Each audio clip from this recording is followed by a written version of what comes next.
Какво става, маняци? Днеска ще ви обяснявам една история как си купих, или по-скоро как спечелих X5 за без пари. Буквално платих 0. Взех X5 без да маме никой. Без да го крада и без да маме никой. Значи, какво се случи?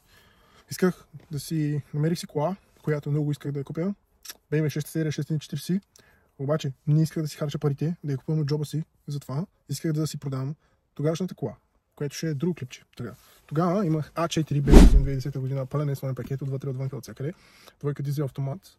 И тази кола беше доста прилична. Костваше ми 0. Тази кола също ми костваше 0, но това е тема на друго видео. И какво се случи? Според мен тази кола, нейната fair value беше, да кажем, 3000-4000 паунда. Обаче аз нямаше как да взема тия пари, поради факта, че имаше нещо нелегално с нейните документи. Тоест, което беше напълно легално, но по вин тази кола излизаше не е своен пакет. Мога ви кажа, аз съм имал вече 5 аудита от това поколение. Тази кола беше абсолютно заводски своен пакет. Тоест, колата беше с набити номера и беше с набити номера. И по вин номер нейната стойност никога не беше обикновена. И никога не идваше толкова колко трябва да е. И стигна до този извод и нямаше кой да дойде да ми плати нейната честна стойност. Съответно, трябваше да пусна на части или да я подаря на някой. Т.е. да я продам за цената, която струва обикновената не е свайн. Затова, че нямаше кой да дойде да ми плати колата. Съответно, не исках да изпускам 640-ката. Съответно, стана ми ясно, че трябва да доплатя повече за 640-ката, толкова колкото си мисля, че трябва да доплата. Съответно, беше неизбежно, че трябва да я подаря на някой. Съответно, един от моите квартиранти имаше X5, което е развалено. И си търсеше кола. Обаче бюджета му не беше много. Съответно, му казах, знаеш какво? Дай малко повече пари, колкото ти е бюджета, намери ги и ми подарих X5. И готово. Човек да съгласи, аз продавах моята кола, за да дарих X5-то, като бъкшиш, отгоре, бартер, с доплащане. И да, сега ще покажа X5-то.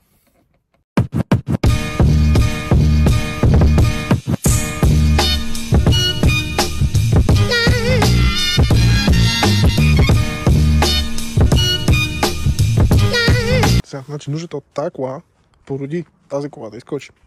От тази кола е друга тема и А4-ката е друга тема. Така, тъй като разменихме А4-ката за тази кола, мале, тук смърдина трябва. Мале, как че да е. Значи, имаме X5-то, обаче X5-то не дойде с неговите проблеми. Имаше два огромни проблема. Или три. Проблем номер 1, който е включено. Да, типичен проблем за X5. Тук няма никой. Проблем номер 2, ключа липсваше.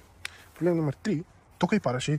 И акумулатор беше паднал. Съответно, два от трите проблема са разрешени. Имаме ключ, имаме акумулатор за нея, и колата пали и вари. Очудващо вари много добре. Очудващо колата е с 22-ки. Абсолютно брутална.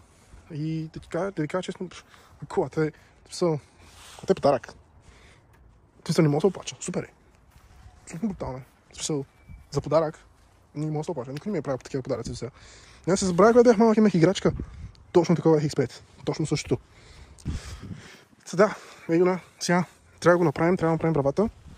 И идеята ми е, ако успея да флипна тази кола, да я продам. Тук това стои отворено, защото просто да имам достъп до батерията. Защото ако я вържа, може да падне. Сега идеята е да я стегна, т.е. тя ще стегната. Има малко забележки отпреди, мога да ги оправя, да ви оправя правата и да оправя този косметична забележка. И след това, ако успея да я продам, ще купя следващото поколение X5, защото този X5 определено добре, нали, подарък е, обаче ако успея да купя другото X5, мога да направя видео как го правя на новото X5 с кит от Китай, както с G-класите, правя ги новите, така аз мога да ползвам X5-то. Втория модел, не първия модел, за тонор, но присъдят частите от последния модел X5, което ще стане абсолютно брутална кола за тегляне на моите коли, абсолютно брутална кола за обикаляне и брутална кола за видео. Но това е плана с тази кола. Да се оправи, да се продаде, и парите от нея да се купи другата кола, да се купи следващото X5. Ако успее да се продаде. Ако успее да се продаде с теглич и тази кола ще натегли. Всякът един бив Никиджия не ме плаши, особено че трябва да разруба колата. Плаши ме само откъде си купя тази, защото като разрубеш искам да я направя пронто, възможно най-бързо. Но трябва да я разруба поне. Да ще покажа колко е добре отвътре. Значи много ме кефи как се затварят вратите. Много е яко. Малко ми напомня на G-класа. Значи Значи... Или на Лада Нива. Не знам. Ма не е лошо. Не е го вътре. Сега кажеш, не изглежда да излезе под една кола. Ами да, ама швърста врата, просто отвратителна. Сега ще пробваме да отворим. Да, ако е, тя се връща. Фак. Окей.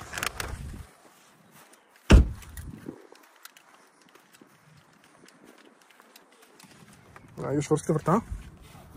Красота. Види. Дупки. Да. Не трябва чистени. Тук липсват някакви пластмаси. Обаче пали и вари. Всъщност върви. Всъщност this car is moving. Всъщност. Тъй че ей го на звяра. Сега днеска трябва да разгледим тази врата, да видим кой елемент всъщност е бава, дали е бравата, дали е дръжката, дали е нещо, което ги свързва между тях. И го поръчам. И да я направя. Ама така като ти гледам, може да трябва да поръчам и нова корона, защото съм дразни. Евентуално някой купи, ще го дразни. Сега мен дразни ме обаче на подарена кола. Не мога да дразни прекалено много, нали? За без пари толкова, брат.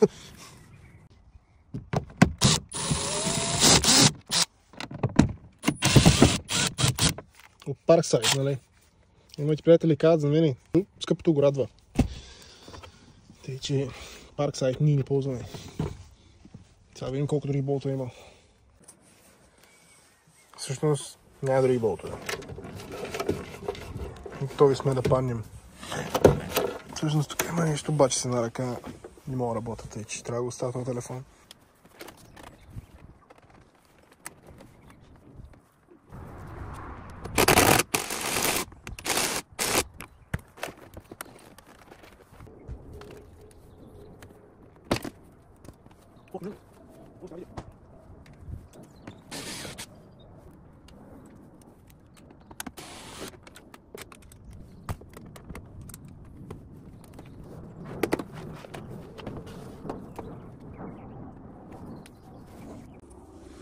Ето е нашата врата. Значи, какво се случва?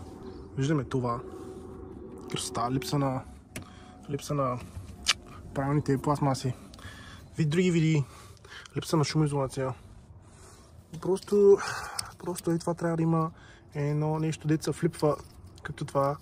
И го няма. Просто тъй кола. Просто не знам какви хора са правили, ама си оставили ръцете. Тук също това се е изчупило.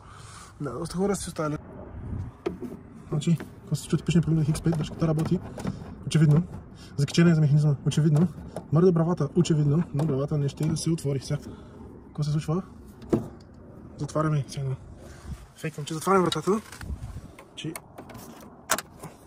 Окей. Значи сега, когато сме че вратата се отворена. И той не го отваря.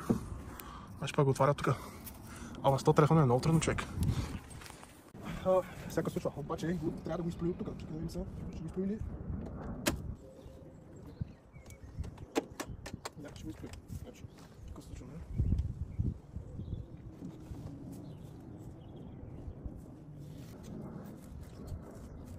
Защо не го отваряш?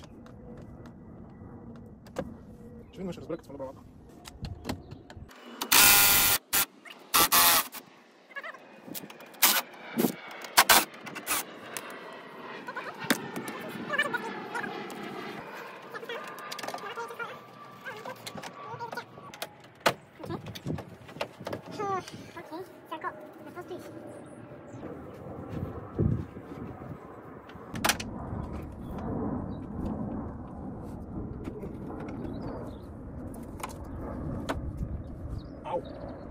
Ау! Нещо падна. Ще трябва. Сега. Е нашата брава, която не иска да се активизира от тук. Ще се активира от... Това е много интересно, защото той работи или не работи. Сега няма как така сега работи, има само отвътре. Което ми казва че е дръжката. Това е бая. Това е.